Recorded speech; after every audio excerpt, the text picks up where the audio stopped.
What if the problem in your relationship isn't that you want too much, but that you've been taught to want too little? In today's episode, I'm chatting with Dr. Tammy Nelson. She's a board-certified sexologist, a licensed therapist, a TEDx speaker, the author of Open Monogamy, and some other books. And we're talking about everything from sexless marriages, mismatched desires, emotional disconnection, to the myths that we've been fed about what marriage and commitment are supposed to look like, quote unquote. Dr. Tammy is sharing some powerful insights from her 35 years of experience working with couples and individuals in both traditional and non-traditional relationships. And she doesn't shy away from the hard stuff. Enjoy. Oh, amazing. Okay. We'll just do it. How about that? So first, welcome to Nope, We're Not Monogamous. Thank you. And I would love, would you tell the listeners a little bit about who you are? Yes, sure. I'm happy to. I'm Dr. Tammy Nelson. I'm a sexologist and a certified sex therapist, a certified sex and couples therapist. I'm an imago relationship therapist. I've been a therapist for like 35 years. I mean, I know that ages me, but it's been a long time. And I have a private practice where I see couples and people in alternative relationships and individuals. I do retreats for people with ketamine for couples and people in opening and closing their relationships. I have a podcast, The Trouble with Sex. I have a TED Talk about open monogamy, and I have 6 books. The most recent is called Open Monogamy, A Guide to Co-Creating Your Ideal Relationship Agreement. And I'm here in Los Angeles where it's nice and sunny today. Amazing. Wow. That's fantastic. Thank you. Open monogamy. Tell me about that. How does that work?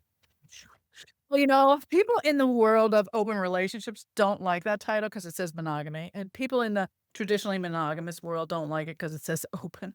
But open monogamy is really, monogamy is a legal term. It just means being married to one person versus polygamy, which means being married to more than one. And people sometimes, you've probably found this too, like in the press, they confuse polygamy and polyamory. And I want to say, no, that's not a thing. But open monogamy is really where you have a primary or a central partner, but you have a flexible, fluid relationship agreement. And there's a monogamy continuum. So, you could go anywhere on that continuum you could be traditionally monogamous, but share maybe your fantasies or look at porn together or even just admit that you might be attracted to other people. I mean, for some couples, that's really a slippery slope, right? All the way to maybe watching other people have sex, either online or in a party, or maybe having sex with other people if you're around, or maybe having an emotional attachment, but only with your partner involved, all the way to the far side of the continuum where there's total anarchy. But the idea is to help people communicate about what they want. And it's not my choice, and I don't really have a judgment, but what my job is to help you figure out what you want. Yeah. Yeah, that's brilliant. That is, I while I'm non-monogamous and I mostly work with non-monogamous people, I also have clients who are monogamous and who are just like, something isn't working. What do we do? Right? And so like having to figuring out what changes can happen, because we're kind of given this like one size fits all idea of what like marriage or a relationship is supposed to look like, except we don't actually know what it is. Like it's very vague.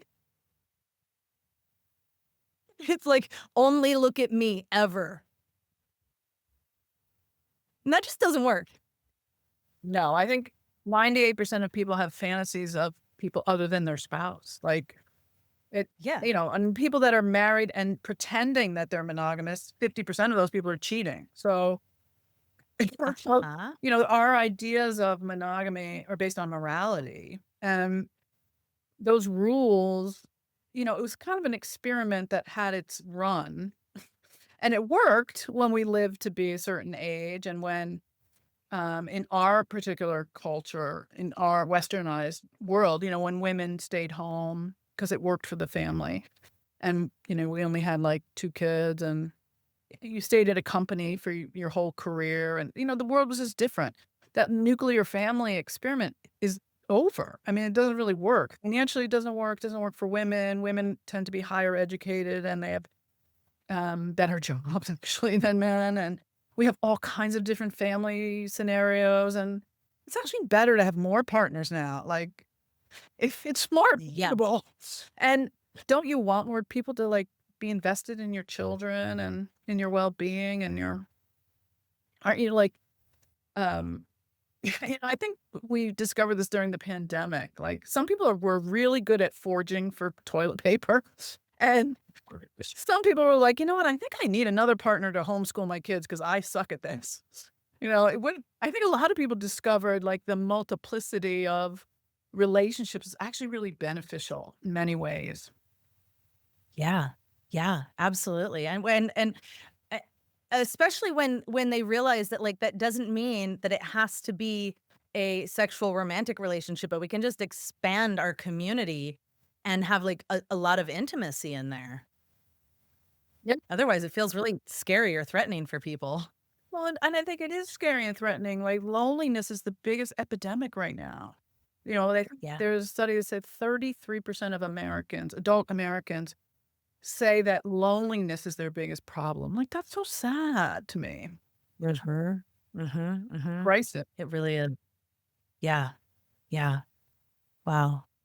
What in your opinion, what do you think is the biggest misconception that people have about, like, non-monogamous relationships or even open monogamy? Mhm.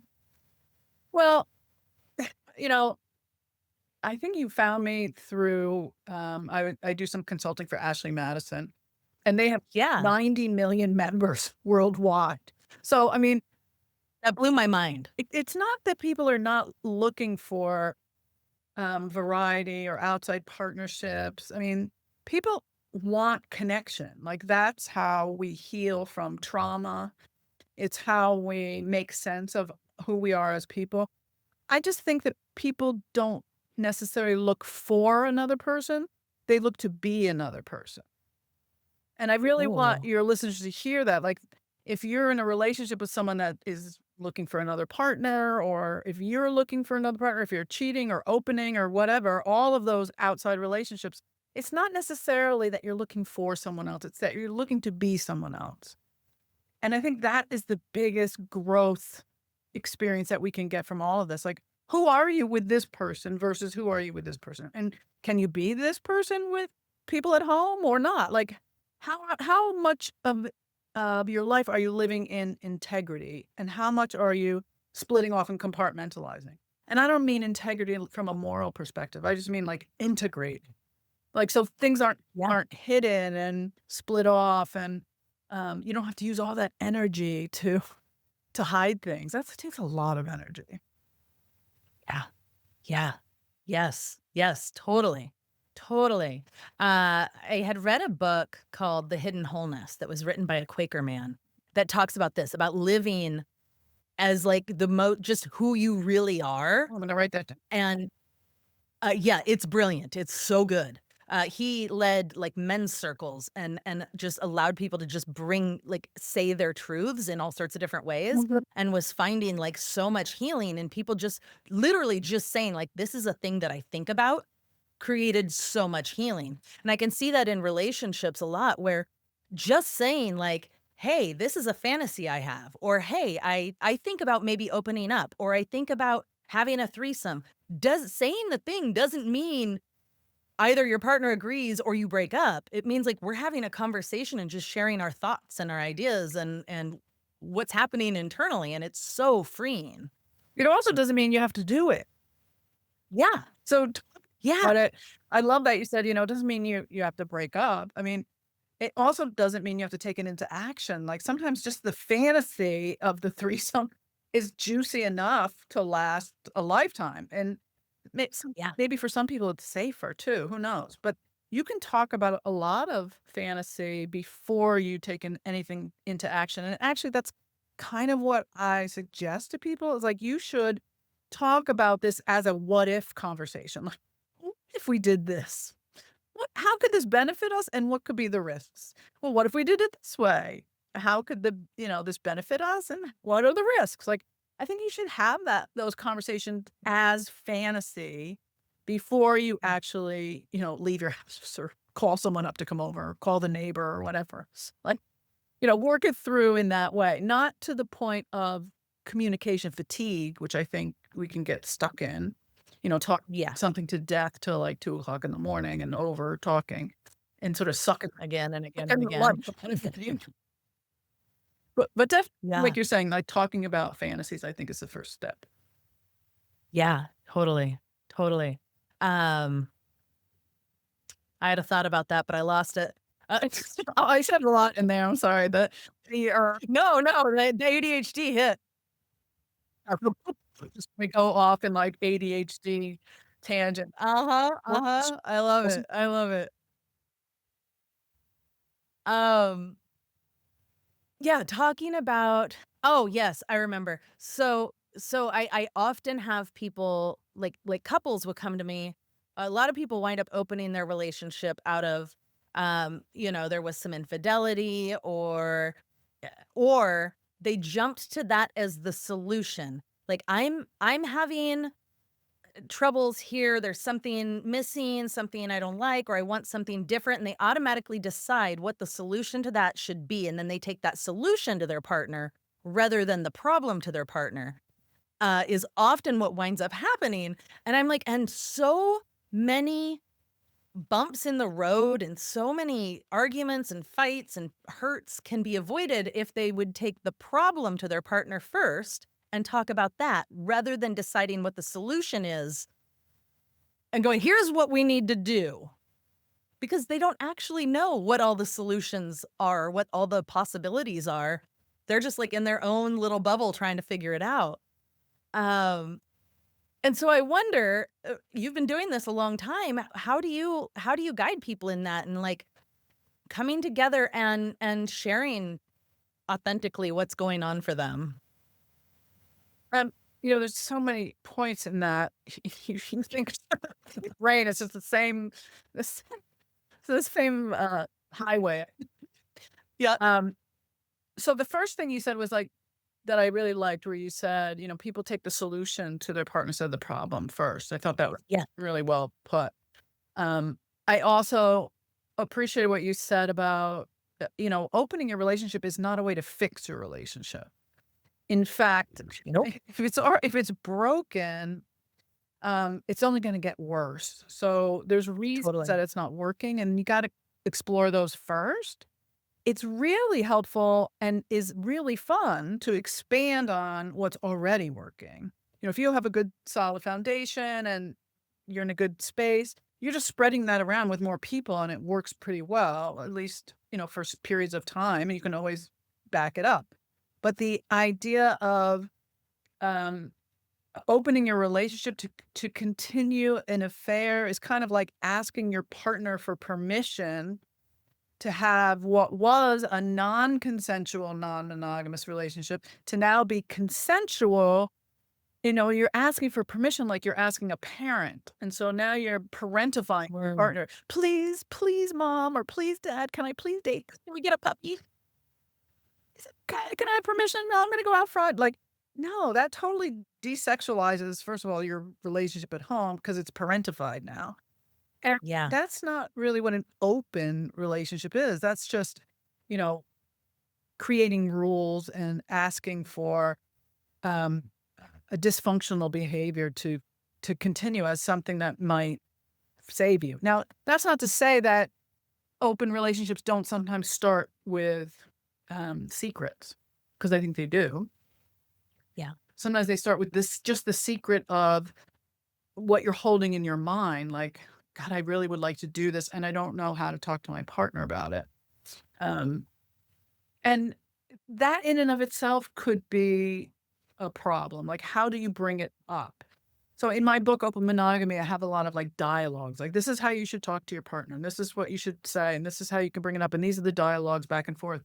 But I think for your listeners, one way to start a conversation might be, I heard this podcast and it's interesting because, they were saying that open relationships can actually improve your marriage. You can actually stay together and have a marriage or a committed partnership with someone and still be emotionally or sexually or romantically involved with other people. What do you think of that idea?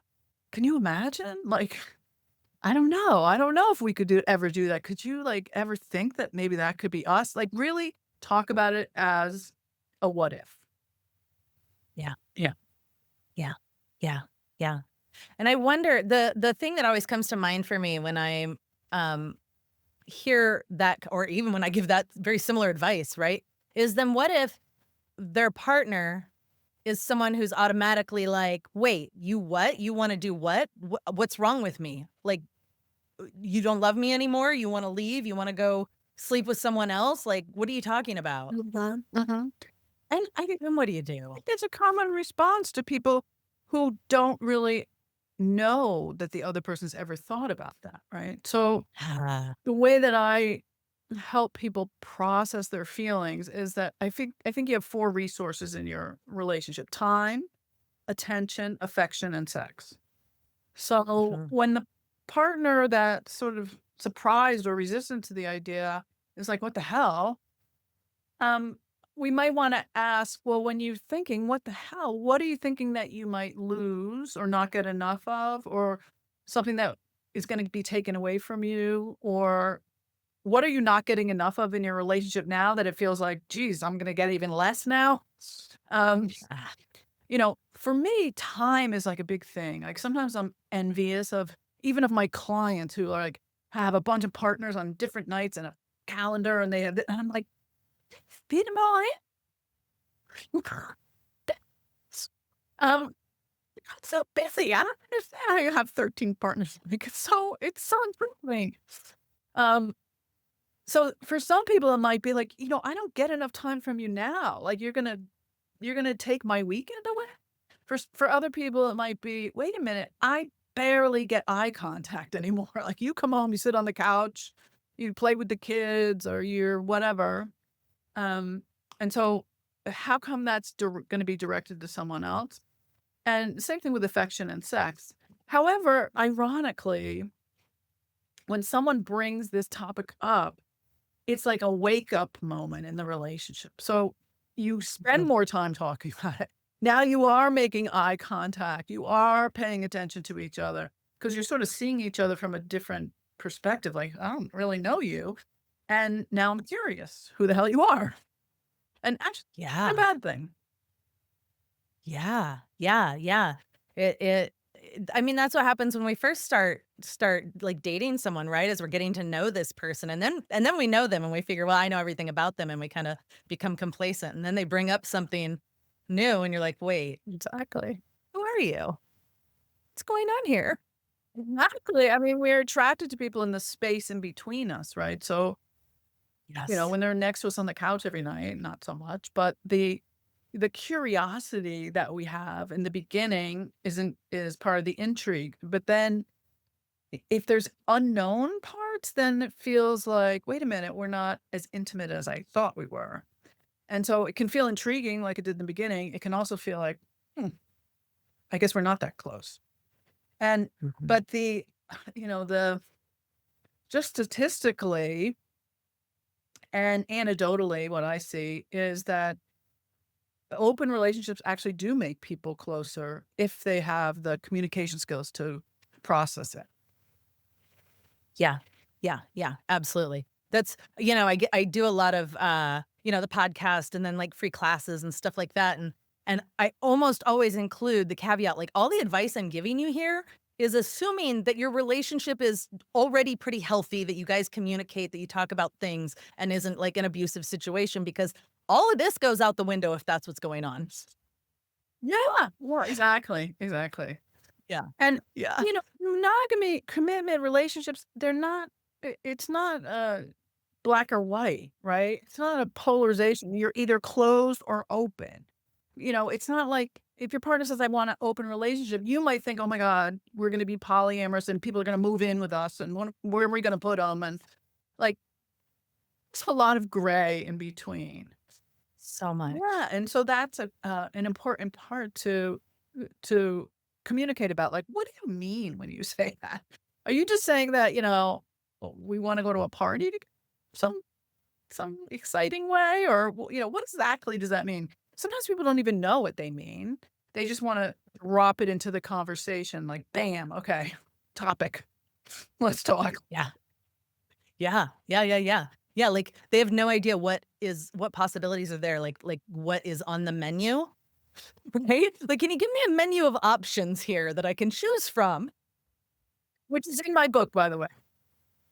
Yes, yes, good, good, good, good. Which gives that kind of gray. I always call it the like from like a light switch, right? People think like open or closed. And like get rid of the light switch and install a dimmer. Install a little dimmer Hudson would switch for love- mood lighting. He loves those dimmers. Every house he goes into, he's like, "What dimmers? I don't get it." Me too. I think we replaced almost all of ours, and then you have to buy special light bulbs. It's a whole thing. But it's not just off or on. It's more subtle, and you create environments and relationships. Yeah. You're right. They're not binary, right? It's not Yeah. closed or open. And, we have an interesting sort of just this whole world of therapists and the lifestyle people and the people who are poly. Some people have gone so far in that direction that they've come around the other side to be somewhat rigid about what we call ourselves. And Yes. I think that's sort of the opposite of what we're going for. Like, it doesn't matter how you slot yourself into, a definition. And what matters more is how the two of you define it. Like, how do you want to define the relationship? What do you want to do? How do you want to act? What's important? What are your values? That the relationship Yes. always comes first, or the kids come first, or honesty comes first, or privacy, or we never tell people at work, or like, what are the things that you can agree on that you'll always come back to? It doesn't matter what other people think. It really matters what you think. Absolutely. Absolutely. 100%.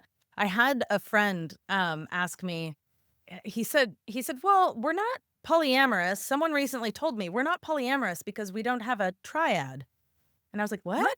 And he said, well, yeah, they said that because we date separately and we don't have a third partner that we're not polyamorous. And I was like, that's not how that works. So just someone had told him that that was the definition of polyamory. And he's very polyamorous. And I was like, no. Somebody told you wrong. Somebody told me, like, that they thought they were kitchen table poly, but they'd never had breakfast together, so they couldn't identify that way. And I was like, oh, well, that's not what that means. Oh, I know. See, I mean, like brunch.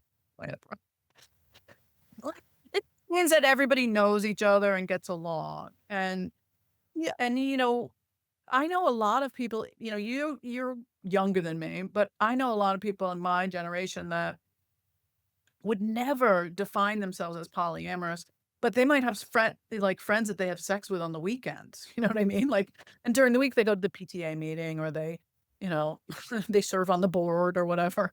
But it's just it's partly a generational thing. Like, that term does not apply to a lot of people. They wouldn't define themselves that way. They didn't grow up with that term. They didn't learn it in school. That's for sure. Yeah. I actually, that's funny. I do know several people who, have been like swingers for 20 years and they've been sleeping with the same friends for 15 of those.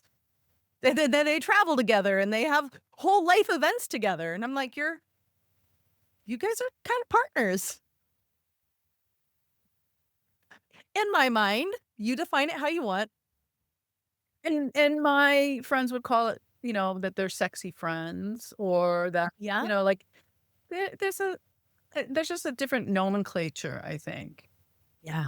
Yeah. Absolutely. Absolutely. Yeah. You've been doing this a long time. I think you mentioned, 30 years? 35. That's amazing. Yeah. I love that. I love that so much. So you've been doing this for like 35 years. What would you say is the biggest lie that we've been sold about like marriage or commitment? Okay, so I can think of a couple, but the one that comes to mind right now is that men get bored with marriage and look for sex, and women just want to fall in love and have relationships. And I can tell you that's not true. It's not true from my research.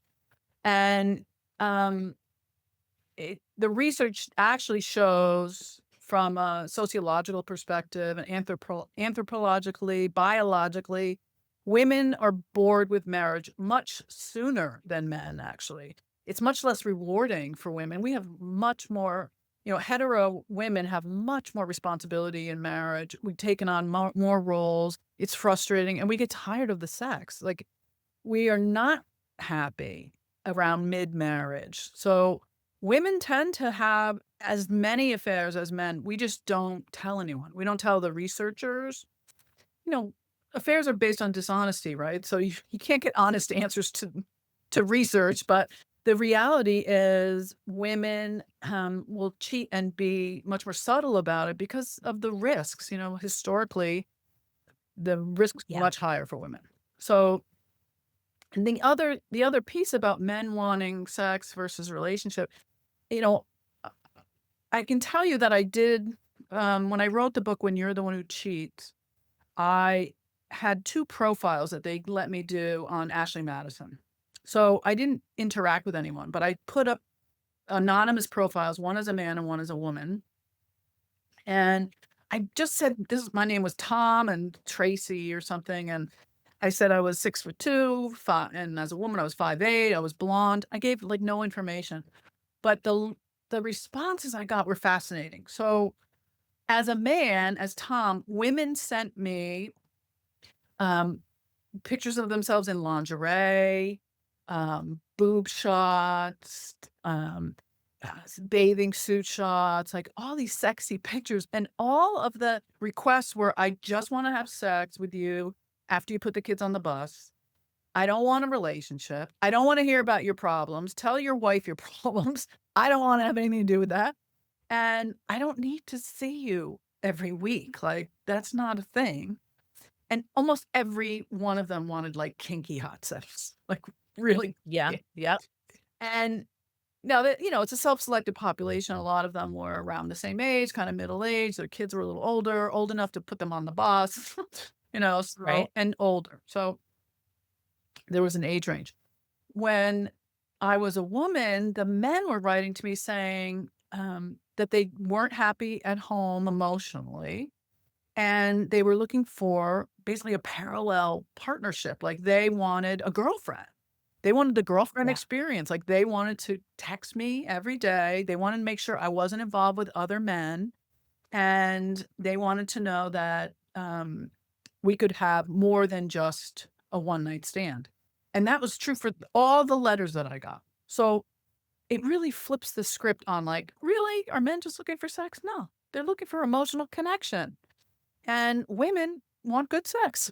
So we all want all of it, which is also true, but we can't, focus on these like gender norms or these heteronormative roles that we put on people around sexuality and around monogamy and relationships. They just don't fit anymore. It's just not No. applicable. Now, if you're in the Midwest and you're listening and you're in a more sort of conservative space where it seems like everyone is married and happy, ask your friends if they're still having good sex. Ask your friends if they're having an affair. Like, find out what's really going on in marriage today. And there's a shift because we're living longer. We're expected to have sex well into our 80s, so we got a long time to figure this out. Yeah. Yeah. Yeah. Yeah. I was a few years ago, I was at a sex toy party. That was mostly monogamous women that were there. And the lady behind me says, "Oh, my husband gets a blowjob on his birthday and that's it. Otherwise he can stuff it." And I thought, really? What? Like, she was just like, I don't think she liked her husband, but she certainly didn't want to have sex with him. And I'm thinking, well, maybe what's going on here? Like, what? Because I want to have sex with mine. It was done. It was done. Yeah. Yeah. Yeah, so I wonder what kind of like resuscitation tools would you suggest to someone? Like, people want to have better sex with their partners and they want, or maybe they want more emotional connection. How do they find that? Well, I can tell you that it's not pathological or diagnostic to not want to have disappointing sex. So Truly. she's like, you know what? I don't want to go back in there because what's the point? Like I've tried Yeah. over and over and over again and it just is not pleasurable. Then blame her. Yeah. But, you know, your partner's not going to know what you like unless you tell them. And Mm. you may not know what you like unless you figure it out for yourself. And then, we're like two sides of a bridge. So it doesn't matter if you're gay, trans, straight. We have a relationship that's like a bridge where one of you is on one side and the other person's on the other side. So you have to take care of your side of the bridge, figure out your sexuality, your needs, your desires, what turns you on, what buttons to push. And they have to figure out their side of the bridge. What turns them on is desire, and how they function sexually is arousal. So what happens in their body? Can they have an orgasm? Can they reach, ejaculation upon demand? Like what's going on in the body? Because it could be medical, it could be medication. Like there's all kinds of stuff that could be happening in your body. And then there's the relationship, which is the bridge. Like how do you communicate all that stuff? People are not taught to talk about sex. They're taught to talk about, doing the dishes, taking the garbage out. And then, like you said, which I thought was so smart, then they skip to, oh, maybe we should open a relationship. So we're barely talking about the garbage, but, let's blow it wide open, which may be fine for many couples. Maybe that's what they need. But to improve the sex that you have to understand the sex that you want. Yes. Yes. Absolutely. Yeah. And then talk about it. Or be able to talk about it. Yeah. And I can tell you this and secret to this, if you don't mind. The secret, Uh-huh. and Yeah. this is kind of the secret of the universe, is that you always get more of what you appreciate. So Mm. if you continue to point out what's not working, what you're not getting enough of, what your partner's doing wrong, and trust me, I'm very good at this, at the criticizing. Like I've honed it to a skill. But if you keep doing that, then it just reinforces that neurological pathway in your brain, kind of like a deer path in the woods to, talking about sex leads to conflict. And so I'm either going to fight or flee or fawn or whatever, freeze like a doe in the headlights, Yeah. So the way that you change your sex life is to point out what's working and expand on that. An example is like, one thing I really appreciate about our sex life, I know we don't ever have sex, but I remember 20 years ago when we had that sex in the shower that night. That was really fun. I really love that. I'd like to do more of that. So you're expanding on something that's working, even if you've only done it once, or even if you don't do it often. Instead of going in and saying, I have this fantasy, first start off with what you're already doing. Because if you start with a fantasy, sometimes your partner will be like, where did you come up with that? Are you cheating on me? Do you have a porn person that you've seen do this? Like you can talk about fantasies, but first talk about what's already working for you. Mhm. Let your partner know you appreciate it. And trust me, that will open their prefrontal cortex and they'll be like, oh, tell me more about what you appreciate. Like appreciation. Yeah. Yeah. Yeah. I call that sandwiching, right? If you start with the good stuff and you end with the good stuff, then everything in the middle, like you can throw some vegetables in there and it's totally fine. What do most of your listeners ask you? What are they interested in? So the main topics that wind up coming up are around jealousy. Mm-hmm. Jealousy is a big one. Mm-hmm. Opening up their relationship and that entire arc.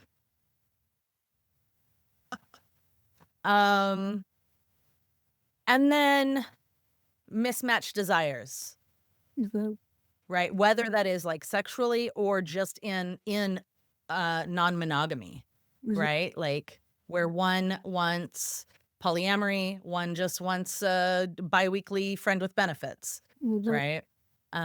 Those are probably the big ones. Mhm. Mhm. Okay. Yeah. I mean, I'm happy to talk about those unless you have a question in mind that you want to mention. No, yeah, I would love to hear your insights on that. Well, the question about mismatched desires, like I call that a monogamy gap. And Oh. I can tell you that everyone has a monogamy gap. It's not just people in open relationships. It's everyone has a different idea of what monogamy, or you can replace the word with commitment, what that actually means, or even replace that with relationship.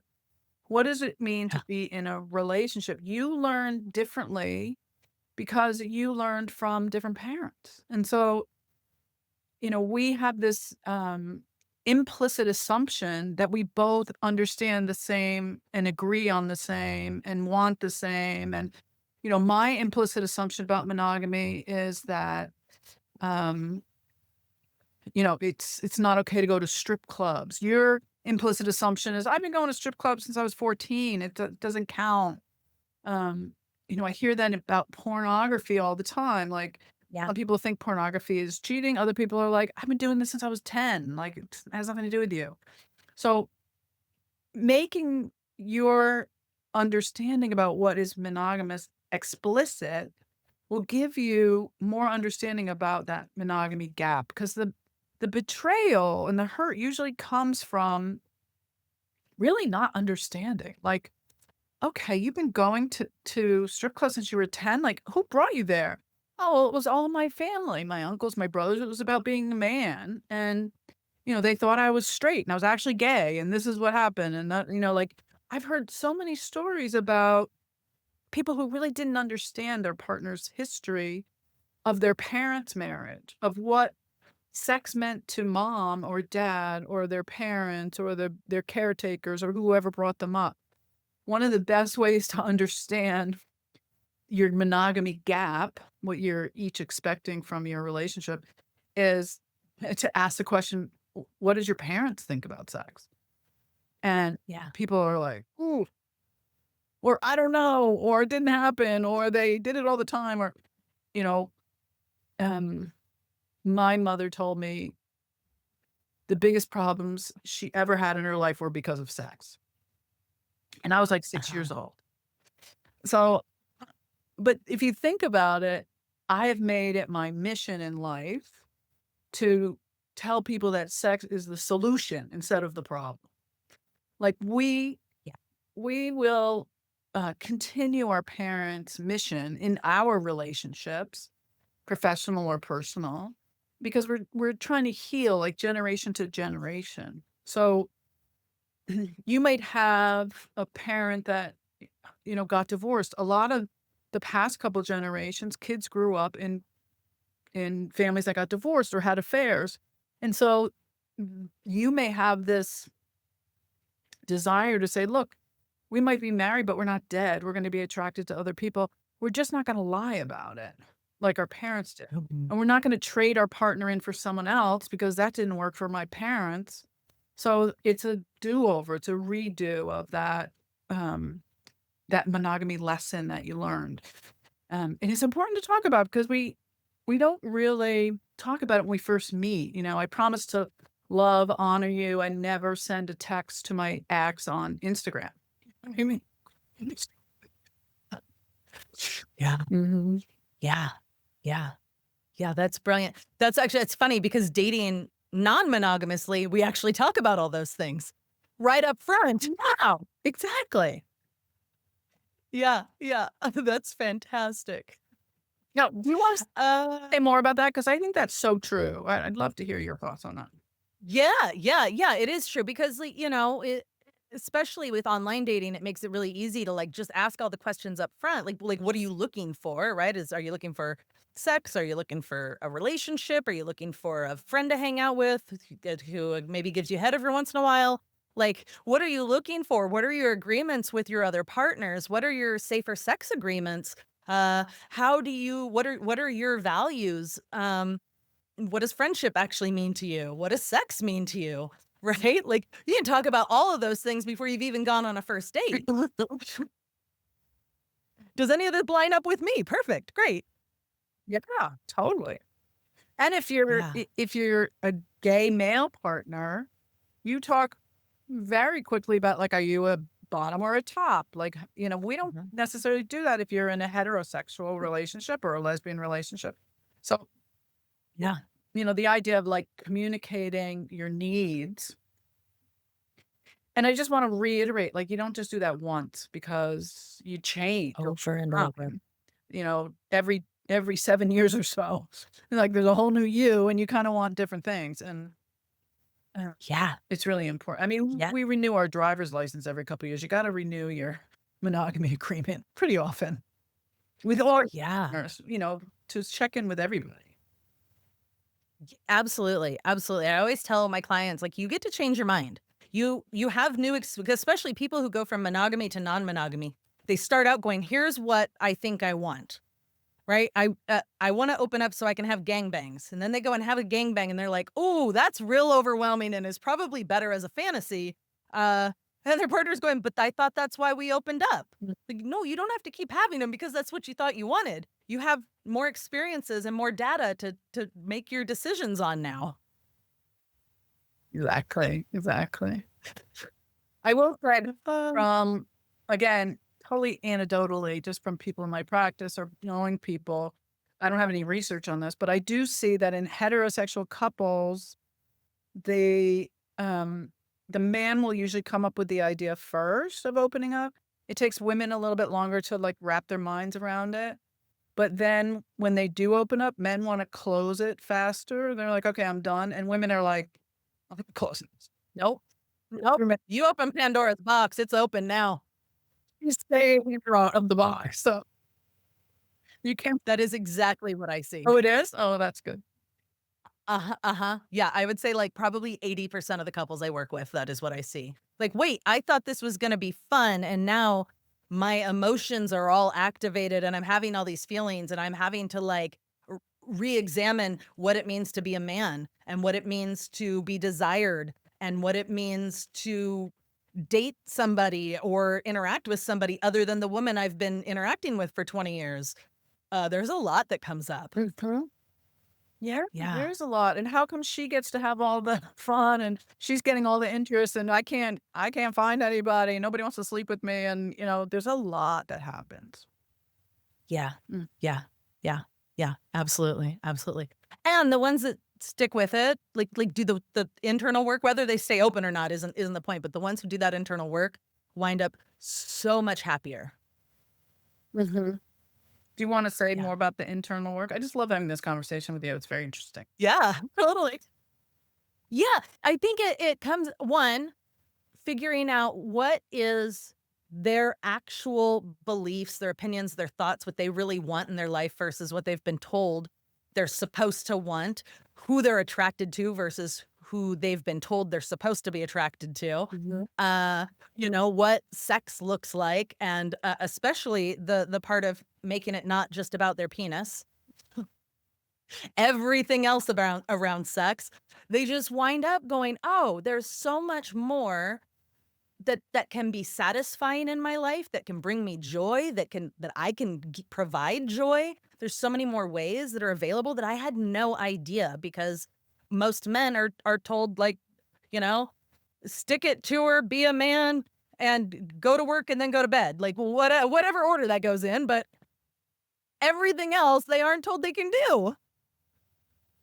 Right. Yeah. Yeah. Yeah. Stick it to her hard. Heart. Yep. Yep. With no lube and until you Yep. have Yep. orgasm, because that's successful sex. That's what they've been told. Yeah.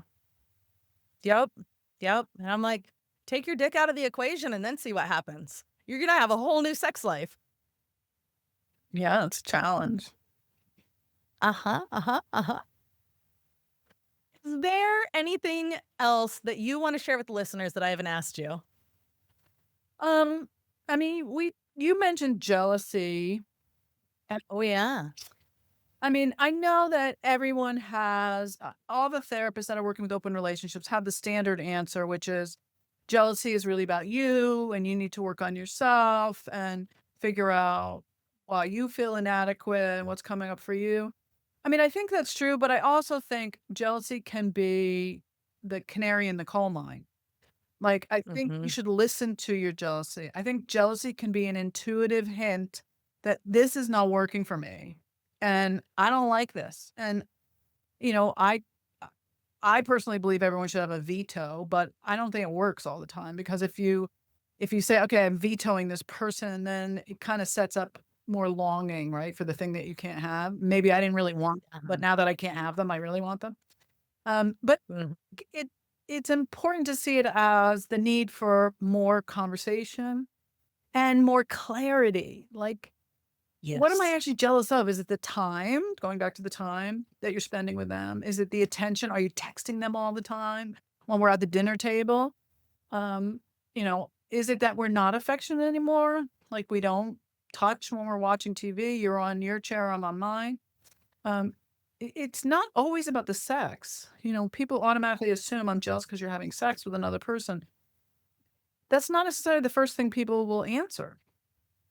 Mm-mm. So, yes, of course, if you're seeing someone else and they're younger or better looking or smarter or they have something that I don't have, yeah, I might be envious. But the real issue I think goes back to what I said in the beginning.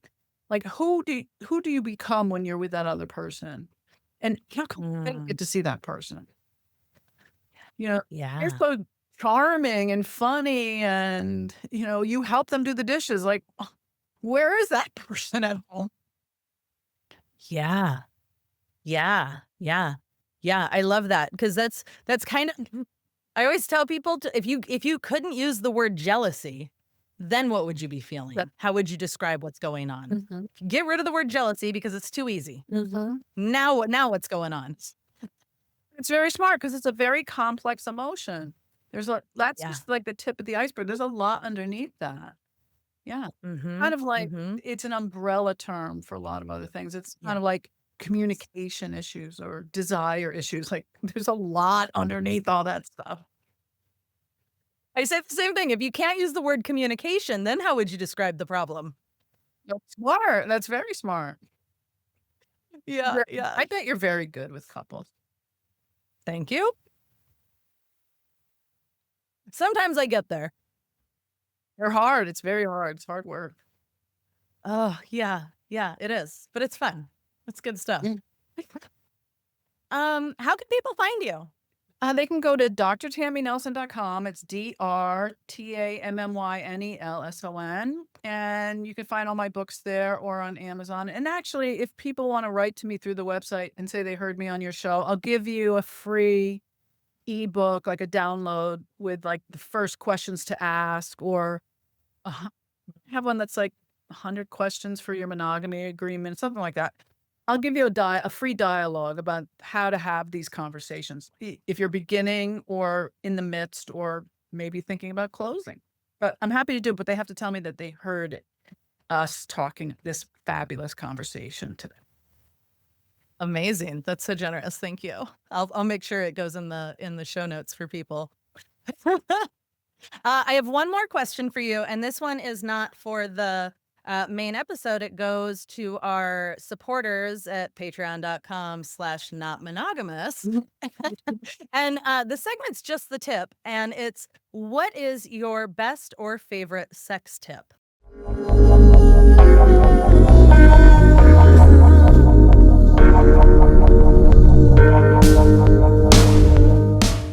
Amazing. Thank you so much for coming on the show with me. Thanks for having me. It was fun. I really hope that this conversation gave you something good to think about, maybe even permission to start asking some questions that you've been afraid to say out loud. Dr. Tammy Nelson brought so much depth and nuance to the table, and I'm grateful that we got to explore the gray areas of desire, commitment, modern love.